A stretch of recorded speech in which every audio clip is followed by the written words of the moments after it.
Bonjour, je viens vous voir aujourd'hui pour vous parler de quelque chose d'important quand vous contactez un comportementaliste ou quand vous songez à en contacter un.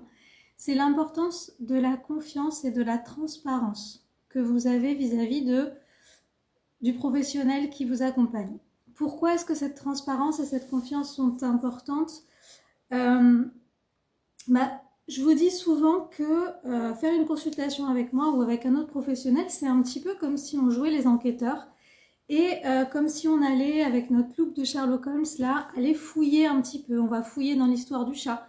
On va fouiller sur tout son parcours depuis que vous l'avez jusqu'à aujourd'hui, peut-être sur son histoire avant vous, sur les informations qu'on a. On va fouiller aussi côté santé, on va fouiller au niveau de son environnement, on va fouiller au niveau de ses besoins éthologiques de base et on va aussi fouiller dans sa relation avec vous, dans les émotions du chat et aussi dans les vôtres et dans vos vies et vos événements que vous avez pu vivre avec lui tout au long de votre parcours, qui peuvent avoir un impact avec lui.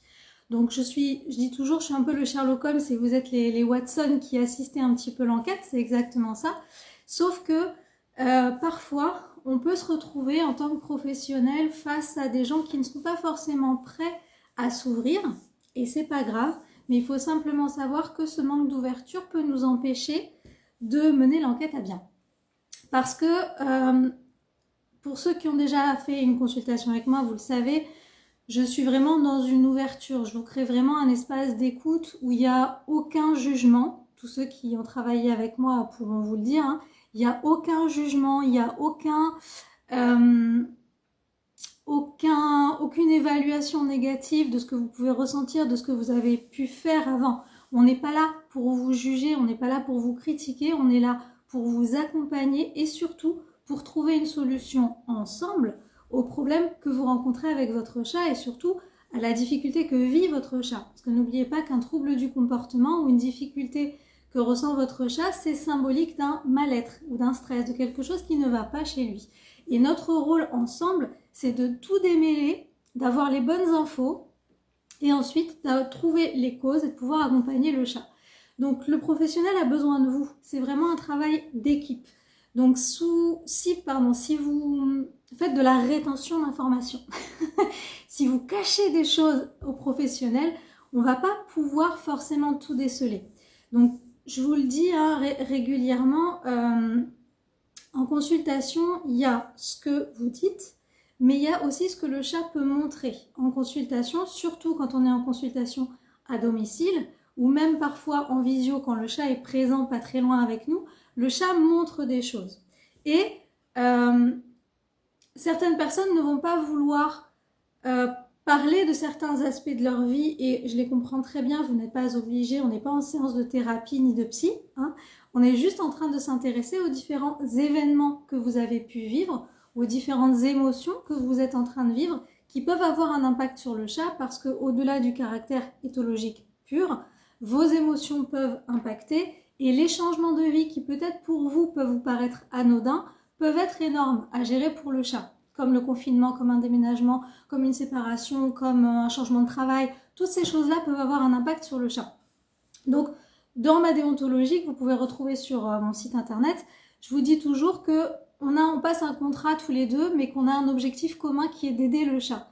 S'il manque des informations, s'il nous manque des indices dans l'enquête qu'on est en train de mener, on ne va pas pouvoir aider concrètement le chat. Donc je voulais juste vous dire aujourd'hui que contacter un comportementaliste, c'est être prêt le faire entrer un petit peu dans votre bulle privée, sans étaler votre vie et sans que ce soit une psychanalyse encore une fois. Mais il y a des éléments clés, des choses qui peut-être pour vous ne vous paraissent pas importantes, mais qui le sont en réalité. Et c'est ce que je vous dis tout le temps. Je vous dis, c'est pas grave, dites-le moi quand même. Vous me dites, ah, mais ça n'a pas d'impact. Si, dites-moi quand même parce que peut-être que. Donc, il y a certaines personnes qui vont vraiment cacher des choses simplement par pudeur ou parce qu'elles n'ont pas envie de raconter leur vie. Et ça, c'est tout à fait d'accord. Moi, ce que j'ai du mal à accepter, alors j'ai des clients extraordinaires, donc je ne vais pas leur jeter la pierre, mais de temps en temps, ça arrive, comme j'en ai eu cette semaine, des gens qui vont mentir ouvertement, qui vont nier des choses.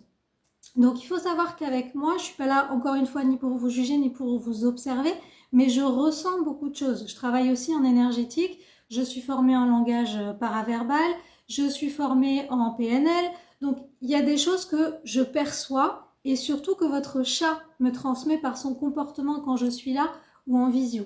Donc, souvent, en tant que pro, on va avoir un regard différent sur la situation. On peut peut-être sentir des choses selon les individus et on va vous le dire, si vous refusez ou si vous mentez ouvertement, il est évident que oui, vous voulez pas dire des choses pour des raisons qui vous appartiennent, mais au final, ça fausse tout notre diagnostic. Si vous nous mentez sur des choses très très importantes qui se sont passées dans votre vie ou que le chat a vécu simplement parce que vous n'avez pas envie d'eux, nous, on va partir sur une autre piste. C'est un peu comme toutes les séries télé que vous regardez où on a l'enquêteur qui va prendre un indice, qui va partir à fond dans sa piste alors qu'en fait, il y avait un faux indice glissé dans le truc. Voilà. Donc, le but, c'est vraiment un travail d'équipe. On est là pour avancer ensemble et pour que tous les petits indices, on puisse reconstituer le puzzle et avoir une analyse claire au niveau comportement et au niveau de la relation pour vous permettre de revivre ensemble de façon harmonieuse et pour permettre au chat de sortir de ses difficultés et de son mal-être. Donc, si vous contactez un comportementaliste, il faut bien vous dire que c'est vraiment un travail main dans la main où vous avez besoin du professionnel pour évaluer des choses que vous ne savez pas évaluer parce que vous n'avez pas toutes les connaissances que le professionnel peut avoir et vous n'avez pas non plus le recul et son regard extérieur. Mais le professionnel a aussi besoin de vous. Il va s'appuyer sur ce qu'il voit en consultation, sur ce que le chat lui montre et aussi sur vous. Donc c'est important d'être prêt à ça et c'est pour ça que il faut vraiment que vous preniez le temps. Alors oui et non, pas trop parce que plus on attend, plus le chat est en difficulté. Mais ce que je veux dire, c'est ne consultez pas. Vous allez quand même investir du temps. Avec moi, ça dure 3 heures. Vous investissez du temps, vous investissez de l'argent, vous vous investissez émotionnellement. Ce serait quand même dommage d'avoir installé tout ça et au final d'avoir un faux diagnostic juste parce que vous avez menti, vous n'avez pas voulu montrer certaines choses. Donc il faut vraiment vous ouvrir à ça et vous dire ok, j'ai un souci avec mon chat, mais si je contacte un professionnel pour m'aider, je vais lui dire la vérité. Je vais lui dire exactement ce qui se passe à la maison, exactement ce qui s'est passé, exactement ce que j'ai fait ou ce que j'ai pas fait. Et je sais que le professionnel, non, il me jugera pas, il est là pour m'aider. Il est là dans la bienveillance pour m'accompagner. Donc, c'est possible que j'ai fait des bêtises avant. C'est possible que j'ai vécu des choses difficiles ou avec des gens difficiles, etc. Ok, on est dans le moment présent. Qu'est-ce qu'on fait aujourd'hui? Comment est-ce que ça a eu un impact maintenant? On arrête de faire ce qui n'était pas bon. On reprend des bonnes habitudes, on s'installe avec les conseils du professionnel et ça rentre dans l'ordre. Donc, c'est vraiment très, très important, surtout que le professionnel est là à votre écoute. En tout cas, pour moi, j'essaye au maximum que je peux de beaucoup vous donner. Les 3 heures, en général, on les voit passer comme ça. Parce que ça passe assez vite. On est vraiment dans l'échange, dans la communication. On va apprendre des choses, on va rire ensemble, on va pleurer parfois ensemble. On va apprendre, on va s'émerveiller, on va découvrir des choses. La consultation, elle est toujours très riche de sens et très complète. Je vous en donne vraiment beaucoup et je suis vraiment en authenticité avec vous comme je suis en train de le faire maintenant.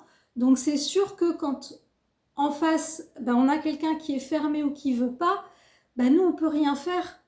On peut pas vous aider, ça peut pas aller dans un seul sens. Il faut vraiment que la personne qui consulte, elle aussi, ait envie de partager des choses. Bien sûr, il y a des choses très intimes que vous ne direz pas, que nous on va peut-être sentir, mais on va pas vous en parler parce que c'est pas le sujet. Encore une fois, on est là pour le chat. Mais quand c'est des choses de vous qui ont un impact sur le chat, des incidences de vie qui ont un impact sur le chat, c'est important. Si vous avez vécu des traumatismes importants, forcément ça va avoir un impact sur le chat. Si vous avez un chat, comme j'ai eu récemment, qui a subi des cambriolages et qui est traumatisé quand les gens viennent à la maison et qu'on fait le parcours ensemble et que moi je sens, vous m'en avez pas parlé du cambriolage, mais que je vous dis, je sais pas, le chat, il y a forcément eu quelque chose, est-ce qu'il y a eu une intrusion, est-ce qu'il y a eu des travaux, et que vous me dites non, il s'est jamais rien passé, parce que vous-même, ce cambriolage vous a énormément marqué, et que vous n'avez pas envie d'en reparler, que vous n'avez pas envie de réactiver, il nous manque quand même une information clé. Si je sais pas que le chat a été cambriolé, je vais partir sur plein d'hypothèses, X ou Y, de ok, il se sent pas bien chez lui, il est en insécurité territoriale, mais pourquoi? Alors que tout est bien, tout est installé, il n'y a pas de raison. Si vous me dites, oui, c'est depuis le cambriolage, ok, on y va et je sais comment travailler. Voilà, c'est un exemple. Mais n'hésitez pas, encore une fois, on est là pour vous accompagner. Soyez ouverts à ça et si vous ne l'êtes pas, attendez de l'être. Parce que sinon, vous allez perdre du temps, vous allez perdre de l'argent et vous n'allez pas aider le chat. Parce qu'on va partir sur d'autres pistes totalement improbables qui n'ont rien à voir avec la cause première de la difficulté. Voilà, je vous laisse tranquille. C'était juste l'information du jour. Contacter un professionnel en comportement du chat, c'est forcément être prêt à dire la vérité, à ne rien cacher, dans la transparence vis-à-vis du professionnel, dans l'intérêt de votre chat. Encore une fois. Belle journée!